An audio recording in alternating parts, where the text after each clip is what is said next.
என் தலைவனை 2008 பிப்ரவரியில நான் சந்திக்கிற வரை நான் இந்த திருட்டு கூட்டத்தில் ஒருத்தனா தான் இருந்தேன். சந்திச்ச பிறகுதான் தமிழன்னா யாரு, தமிழ் தேசியம்னா என்ன, தமிழனுக்கு தேவையான அரசியல்னா என்ன அப்படின்னு வந்த பிறகுதான் இந்த அரசியலை கட்டமைக்கிறது. இதைத்தான் என் அண்ணன், என் தலைவன் என்னிடத்திலே சொன்னார். பெரியாரின் சிந்தனைகளை படித்து வளர்ந்த பிள்ளைகள், பேரறிஞர் அண்ணா என்ற பெருமகனின் பேச்சை கேட்டு எழுத்தை படித்து வளர்ந்த பிள்ளைகள், தூர தேசத்திலே வாழ்ந்த நாங்கள் போராளிகளாக மாறி நிற்கிறோம்.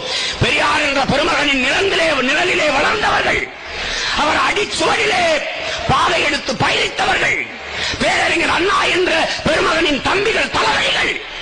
ஒரு சாணு வயிற்றுக்குத்தான் எல்லாத்தையும் விக்கிறேன், நான் எல்லாத்தையும் விக்கிறேன், இப்ப இங்க நிக்கிறேன், என் கதையை முடிக்கிறேன். ஒரு சாணு வயிற்றுக்குத்தான் எல்லாத்தையும் விக்கிறேன், நான் எல்லாத்தையும் விக்கிறேன், இப்ப இங்க நிக்கிறேன், என் கதையை முடிக்கிறேன்.